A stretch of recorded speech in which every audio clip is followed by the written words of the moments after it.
వృధా చేసుకొని అమ్మ నాన్నకి ఇబ్బంది పెట్టి ఫీజుల కోసం దానికోసం ఇబ్బంది పడాల్సిన అవసరం లేదు. నాణ్యమైన విద్య మనకు అందుబాటులోనే ఉంది. మంచి విద్య ఉంది, మంచి ఆటస్థలం ఉంది, మంచి ప్రొజెక్టర్స్ ఉన్నాయి, మంచి ల్యాబ్స్ ఉన్నాయి, మంచి సబ్జెక్ట్ ఉంది. మీరు ఒకసారి ఈ కాంటెంట్ చూస్తే స్టేట్ ఫస్ట్ ర్యాంకులందరూ ఇదే. స్టేట్ ఫస్ట్ అంటే తెలుసు కదా, రాష్ట్రంలో ఒకటో ప్లేస్, రాష్ట్రంలో 1, 2, 3 ప్లేస్లో ఈ పిల్లలే ఉన్నారు. మన కళాశాల ఐజర్ గవర్నమెంట్ జూనియర్ కళాశాల పిల్లలే ఉన్నారు. అంటే దీని అర్థమేంటి, ఇక్కడ స్టాఫ్ బాగానే ఉంది, చదువు బాగానే ఉంది, పిల్లలు కూడా బాగానే ఉన్నారు. కాబట్టి అలాంటి స్కూళ్ళలో మీరు చదివితే ఎక్కువ ఖర్చు లేకుండా, అతి తక్కువ ఖర్చుతో, మీకు ఆ ఖర్చు కూడా లేకుండా ఇప్పుడు ఆధార్ కార్డుతో బస్ ప్రయాణం ఉంది. ఆధార్ కార్డుతో బస్ ప్రయాణం, మీరు బస్ ఎక్కితే అలా దిగవచ్చు, ఆడెక్కితే మళ్ళీ ఇలా దిగవచ్చు. మీకు ఎక్కువ ఇబ్బంది లేదు. కాబట్టి ఇలాంటివన్నీ ఉపయోగించుకొని మీరు బాగా చదవాలి, బాగా ఎదగాలి. అమ్మ నాన్నల ఇబ్బందిని, వాళ్ళ యొక్క కష్టాలను దూరం చేయాలంటే మీరు చదవాలా.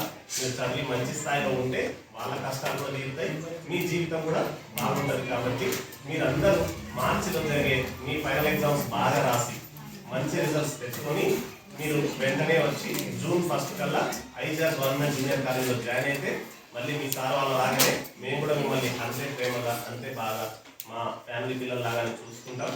మంచిగా చదువుకుందాం, మేము కూడా మీకు తోడుకుంటాం. మీరు జీవితంలో అనుకున్న లక్ష్యాన్ని సాధించడం కోసం మేము మిమ్మల్ని వెనక ఉండి నడిపిస్తాం.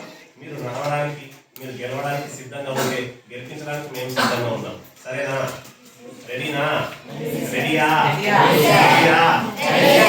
ఫైనల్ ఎగ్జామ్స్ 10th బాగా రాయండి. రిజల్ట్స్ మంచిగా వస్తాయి. వచ్చిన వెంటనే ఏం ఆలోచించకుండా రిజల్ట్స్ కాపీ, ఒక ఆధార్ కార్డు జిరాక్స్, ఇంతే మీ ఖర్చు. ఆధార్ కార్డు జిరాక్స్ ఎంత పడుతుంది? 2 రూపాయలు పడుతుంది. అదే మీ ఖర్చు. అదొక్క ఖర్చు పెట్టుకొని కాలేజ్కి రండి. మిగతా మొత్తం మేమే చూసుకుంటాం. మీకు స్కాలర్షిప్స్ ఉంటాయి. ఇట్లా ఇంకా గవర్నమెంట్ కాలేజీలో అయితే ఏముంటుందంటే, ఎవరైనా ఎంసెట్, ఇంజనీరింగ్ ఆ రూట్లో వెళ్ళాలనుకుంటే డైరెక్ట్గా సీటు దొరుకుతుంది మీకు. గవర్నమెంట్ కాలేజీలో వెళ్తే బీటెక్లో సీటు దొరుకుతుంది డైరెక్ట్గా. కాబట్టి అలాంటి బెనిఫిట్స్ ఉన్నాయి. ఇన్ని రకాల బెనిఫిట్స్ ఉన్నాక కూడా మళ్ళీ సైడ్ వెళ్ళాల్సిన అవసరం లేదు. హ్యాపీగా రండి, హ్యాపీగా చదువుకుందాం. మిమ్మల్ని ఇంటర్లో సక్సెస్ఫుల్ స్టూడెంట్గా తీర్చిదిద్ది మిమ్మల్ని ముందర పంపిస్తాం. ఆ తర్వాత మీ భవిష్యత్తు ఖచ్చితంగా బాగుంటుందని తెలుసు. Thank you so much. ఇప్పుడు